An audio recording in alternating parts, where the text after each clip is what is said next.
Hello दोस्तों, स्वागत है आप सभी का हमारे यूट्यूब चैनल एसपी एकेडमी पर। आज की क्लास में हम लोग करेंगे एसएससी जीडी के लिए जीके और जीएस, जिसमें हम लोग आज की क्लास में करेंगे राज्य के नीति निर्देशक तत्व, जो कि पॉलिटी का हिस्सा है। तो आज हम लोगों इसको कवर करेंगे। तो आप लोगों के पेपर में यहाँ से 1 नंबर आने की प्रबल संभावना है, तो क्लास पूरा ध्यान से देखिएगा और वीडियो को शेयर कर दीजिएगा। आज क्लास हम लोगों की सेकंड है, इससे पहले हम लोगों की एक क्लास हो चुकी है, तो आप लोग उसे जाकर ज़रूर देखिएगा। तो चलिए हम लोग स्टार्ट करते हैं। यहाँ पे हम लोग एक मोटिवेशन के साथ क्लास को स्टार्ट करेंगे, तो देखिएगा इसे। फ़र्क होता है खुदा और फ़कीर में, क्या लाइन है। फ़र्क होता है खुदा और फ़कीर में, फ़र्क होता है किस्मत और लकीर में।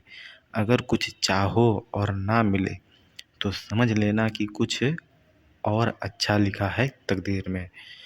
ठीक है, तो आप लोग जो है मेहनत करते रहिए। चलिए हम लोग आगे देखते हैं अब। तो हम लोग इस क्लास में करेंगे राज्य के नीति निर्देशक तत्व, जो कि एक बहुत ही महत्वपूर्ण टॉपिक है। चलिए आगे देखते हैं।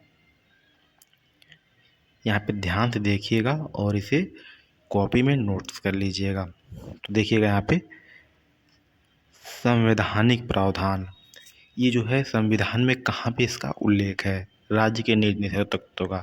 तो ये भाग 4 के अंतर्गत अनुच्छेद 36 से 51 तक, ये जो है आप लोग याद रखिएगा कहाँ पे इसका उल्लेख है। भाग 4 के अंतर्गत 36 से 51 तक, तो जो है ये याद रखिएगा। अब हम लोग यहाँ पे देखेंगे भारतीय संविधान में लिया गया है। तो ये जो है कहाँ से लिया गया है, तो भारतीय संविधान में ये कहाँ से लिया गया है, तो ये आयरलैंड से लिया गया है। ये जो आप लोग याद रखिएगा कहाँ से लिया गया है, आयरलैंड से लिया गया है। ठीक है, तो यहाँ पे आप लोग इसे ध्यान रखिएगा। उद्देश्य, तो इसका उद्देश्य क्या है, यहाँ पे हम लोग उद्देश्य देखेंगे। तो इसका उद्देश्य है लोक कल्याण की अभिवृद्धि में प्रयास। प्रकृति कैसी इसकी है, तो सकारात्मक एवं गैर बाध्य योग्य, अर्थात न्यायालय में प्रवर्तनीय नहीं है। इसके लिए आप न्यायालय नहीं जा सकते हैं। क्या है ये, राज्यों को दिया गया निर्देश है ताकि विधि निर्माण में इन तत्वों को लागू करे। ठीक है, तो यहाँ पे जो है आप लोग इसे ध्यान रखिएगा। यहाँ पे क्या ध्यान रखिएगा, ये कहाँ से लिया गया है, तो ये आयरलैंड से लिया गया है। तो किस भाग में उल्लेख है इसका, तो भाग जो है यहाँ पे 4 के अंतर्गत अनुच्छेद 36 से 51 तक है। इतना तो आप लोगों को याद रखिएगा। चलिए हम लोग आगे देखते हैं। यहाँ पे देखिएगा, यहाँ पे ध्यान दीजिएगा।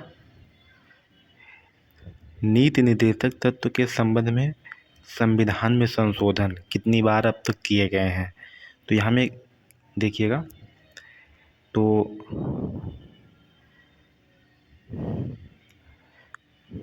42वां संविधान संशोधन अधिनियम 1976।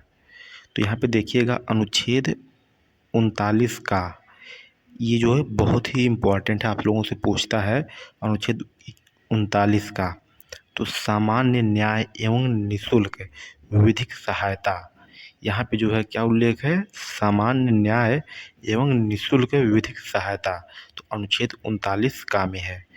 अनुच्छेद 43 का में क्या है, उद्योगों के प्रबंध में कर्मकारों का भाग लेना, यहाँ पे इसका उल्लेख है। अनुच्छेद 48 का, ये भी बहुत ही इम्पोर्टेंट है, तो इसे आप लोग याद रखिएगा। पर्यावरण का संरक्षण एवं संवर्धन, तो किसमें है, अनुच्छेद 48 का में है। तो ये जो है कब जोड़ा गया था, 42वां संविधान संशोधन अधिनियम 1976 के द्वारा। चलिए हम लोग आगे देखते हैं यहाँ पे। तो अनुच्छेद ये 39 का, 43 का और 48 का, ये आप लोग याद रखिएगा। अब हम लोग यहाँ पे देखेंगे 86वां संविधान संशोधन अधिनियम 2002, बहुत ही इम्पोर्टेंट है ये जो है। 86वां संविधान संशोधन 2002, इसमें हम लोग देखेंगे यहाँ पे क्या है, अनुच्छेद 45 जोड़ा गया था। इसके अंतर क्या है, राज्य 6 वर्ष से कम आयु के बालकों के लिए प्रारंभिक बाल्यावस्था देख रेख और शिक्षा का प्रबंध करेगा। तो राज्य जो है 6 वर्ष से कम आयु के बच्चों के लिए यहाँ पे प्रावधान करेगा। अब हम लोग आगे देखते हैं यहाँ पे 97वां संविधान संशोधन अधिनियम 2011। ये अधिनियम कब आया था, तो 2011 में आया था। ये लोग आप ध्यान रखिएगा कब आया था, तो 2011 में। ठीक है, तो अनुच्छेद 43 खा यहाँ पे जोड़ा गया था। इसमें क्या है, सहकारी सोसाइटी का संवर्धन, सहकारी सोसाइटी का संवर्धन इसमें है। तो ये आप लोग इसको ध्यान रखिएगा। चलिए हम लोग आगे देखते हैं। अब यहाँ पे देखिएगा, यहाँ पे देखिएगा अनुच्छेद 40 बहुत ही महत्वपूर्ण है। इसके तहत क्या है, इसमें उल्लेख है ग्राम पंचायतों का गठन।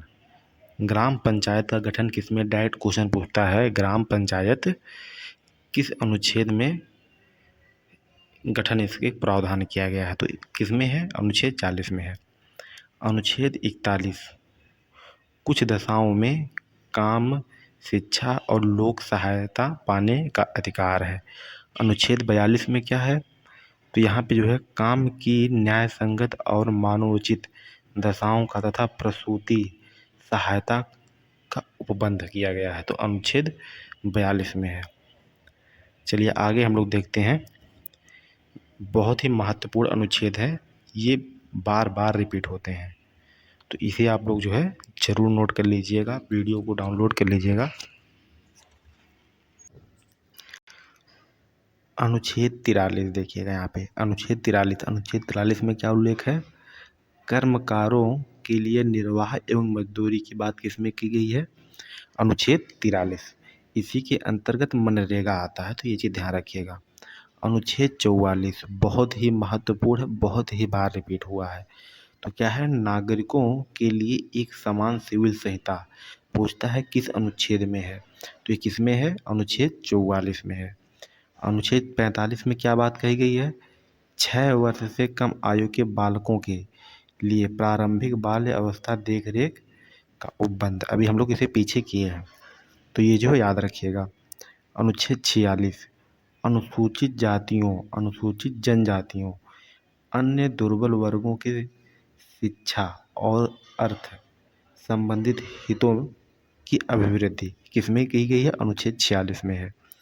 अनुच्छेद 47 में क्या है, पोषाहार स्तर पर जीवन स्तर को ऊंचा करने तथा लोक स्वास्थ्य में सुधार करने का राज्य का कर्तव्य है। अनुच्छेद 48 ये देखिएगा, बहुत ही अच्छा क्वेश्चन है, कृषि एवं पशुपालन का गठन किसमें है, तो वो अनुच्छेद 48 में है, ये चीज़ याद रखिएगा। अनुच्छेद 49 राष्ट्रीय महत्व के स्मारकों, स्थानों एवं वस्तुओं का संरक्षण जो है, ये भी बहुत ही इम्पोर्टेंट है, याद रखिएगा। अनुच्छेद 50 में क्या है, कार्यपालिका से न्यायपालिका का पृथक्करण, मतलब कार्यपालिका से न्यायपालिका को अलग किया गया है। यहाँ पे हम लोग देखेंगे अनुच्छेद 51 अंतर्राष्ट्रीय शांति और सुरक्षा की अभिवृद्धि की बात किसमें कही गई है, तो ये अनुच्छेद 51 में कही गई है। तो ये जो है आप लोग याद रखिएगा। इसमें से जो है यहाँ पे अनुच्छेद 44 और अनुच्छेद यहाँ पे 48, यहाँ पे अनुच्छेद 45 और यहाँ पे 46 और यहाँ पे 50 और 49, इतना तो आप लोगों को याद ही होना चाहिए। मानो तो सारा याद होना चाहिए, पर इतना तो याद ही होना चाहिए। चलिए अब हम लोग आगे देखते हैं।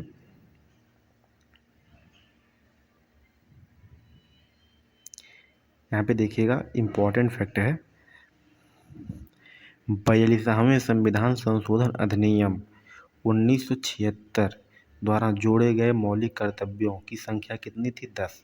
ये जो है जब संविधान में संशोधन करके जोड़ा गया था मौलिक कर्तव्य जो है, तब उस टाइम मौलिक कर्तव्य की संख्या कितनी थी, 10 थी। 11वां मौलिक कर्तव्य संविधान में जोड़ा गया था 46वें 86वें संविधान संशोधन अधिनियम 2002 ये किसका अधिकार है? शिक्षा का अधिकार है। तो वर्तमान में मौलिक कर्तव्य कितने हैं? 11 हैं। याद रखिएगा कितने हैं? 11 हैं। वर्तमान में मौलिक कर्तव्य कितने हैं? 11 हैं। मौलिक कर्तव्य को प्रभावी बनाने के लिए समिति कौन सी गठन की गई थी? किसके तहत जो है ये प्रभावी हुआ था? JS वर्मा समिति। याद रखिएगा JS वर्मा समिति 1999।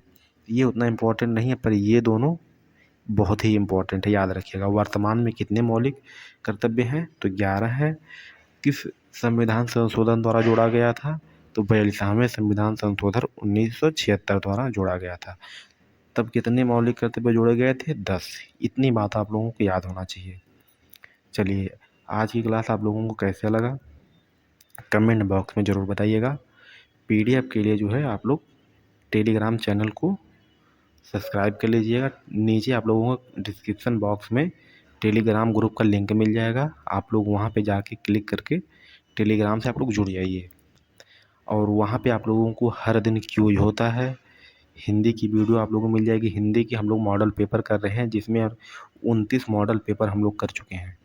आगे भी हम लोग करेंगे, करीब 100 मॉडल पेपर के आसपास हम लोग करेंगे। तो आप लोग जुड़े रहिए, आप लोगों की SSC GD की कंप्लीट तैयारी यहाँ पे होगी। तो चैनल को सब्सक्राइब जरूर कर लीजिएगा। SP academy YouTube channel. चलिए, आज के लिए इतना है।